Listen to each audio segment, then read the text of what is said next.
I heard this really interesting interview the other day. I saw it, so I was listening to it. I was watching this interview. This musician in the interview, he did preface his statement by saying he didn't want any haters for saying it. So with that said, yeah, I was definitely influenced by this guy when I was a teenager. I was really into their music, and their band actually got compared to the Beatles a lot because of the vocal harmonies and the melodies and everything in their music and the way it was going, because 2 out of the 3 members of the band were huge Beatles fans.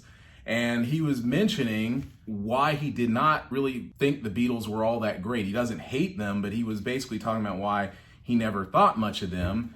And the interviewer, he was fair about it, but he asked a question in that interview, and he said, well, if the Beatles didn't do it for you, who were your Beatles? And I thought to myself, wow, what a great topic for a video. Who inspired you?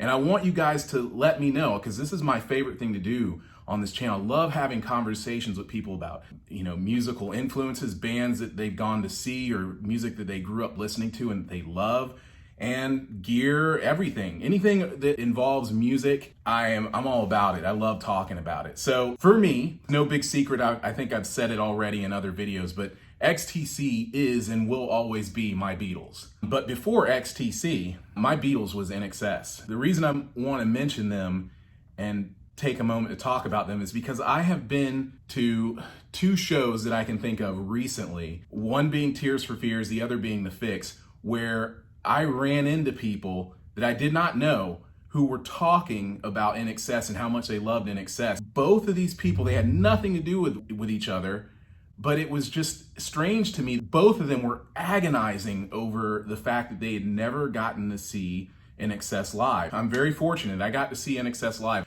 I think if any INXS fans are watching this video, I would have to say you must agree with me. The best time to see INXS definitely would have been somewhere around 1984. That would have been, and there's actually a Rock Palace video on YouTube of INXS.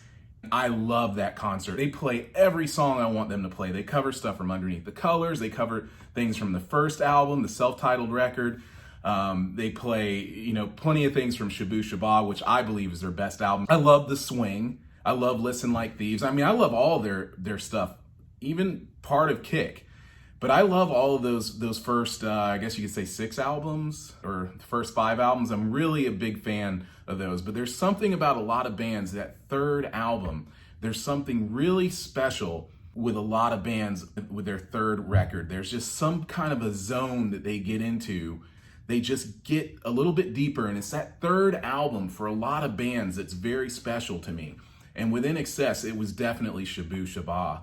But they were like the Beatles to me, because that was the first band that I got multiple cassettes from them right after Prince. So Prince was like my one-man Beatles, and then I quickly got into INXS. And I'm talking, I was early teen, actually 12. My first INXS album, I want to say, was Listen Like Thieves, I believe.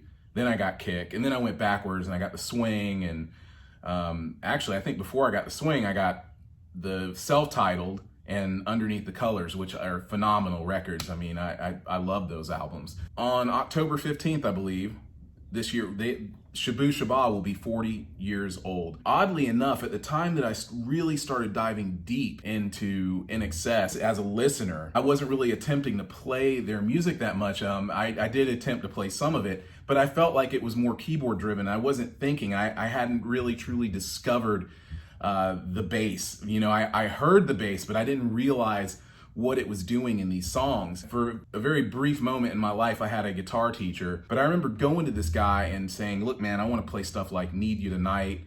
And I remember he was just disgusted. This teacher, he loved AC/DC, but he hated INXS. I just knew it. He hated them. He kind of liked Guns N' Roses, but he was more of an AC/DC guy. And that was fine. But at the time, I didn't care about AC/DC that much. I had a really weird variety of bands that I was into at that time. I really liked The Police. I liked, and they would later go on to be a Beatles for me as well. But now I listen to that stuff and I'm like, gosh, how could I have not noticed things like, there's Golden Playpen. That's one of the bass lines I really like. That song's in drop D. Anyway, back to the main topic. INXS is probably the most underrated mega size rock band that ever existed to me. Like, I felt like that band, they were so huge. Of course they had their peak during Kick, and they were all, you couldn't go without hearing who they were, but they faded. It's really heartbreaking to see all of the respect that they get now, knowing that they could just be killing it right now if Michael Hutchence was still alive. I mean, they would be killing it. There would be such a resurgence for that band because there was never another band like them. And they really truly were my Beatles. They were the band that turned me into a completist, where I would go out and collect every bit of any releases they had. I wanted everything.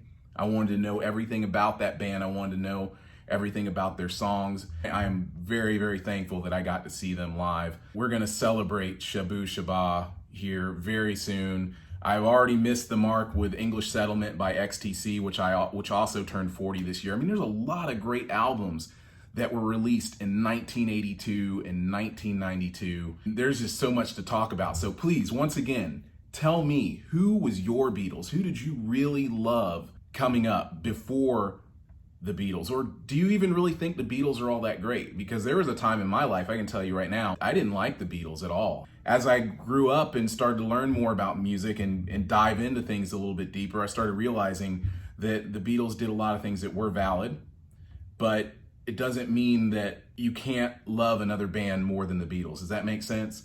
Anyway, thanks for watching this video. More playthroughs, more gear demos. I'm gonna be hitting some music stores and checking out some new gear. I hope all of you are doing well, and I'll have another video out to you soon.